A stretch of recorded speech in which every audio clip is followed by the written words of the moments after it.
Cherry Arizo 6 Pro avtomobilini sizlərə 190 milyon soma qoyub bərəmiz dostlar maşınımızı baxasını. Benzinli 3000 km yürüyən taza maşinalı. Klassikalar absolut radnoy. Elçerində İskəndə defekt yox. Zor maşın təfsiyə qılamız. Gəlib ələk körübal arasında 5 ключовой достуp var. İşlərində polikdə döşəlgən.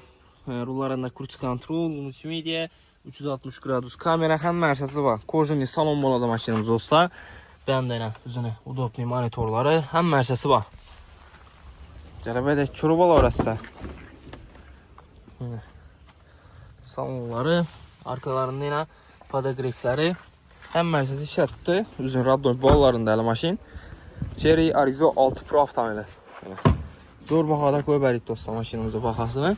Bəndə üzün nakitçələr həm mərsəsi var.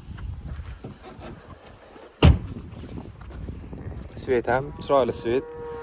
190 milyon sonra qoyub ərik maşınımızı baxasını. Qızıq uçala bolsa gəlib al arasında. Qoş, avtomarketdə satıb qoyuldu maşınımız dostlar. Cherry Arizo 6 Pro avtomobili.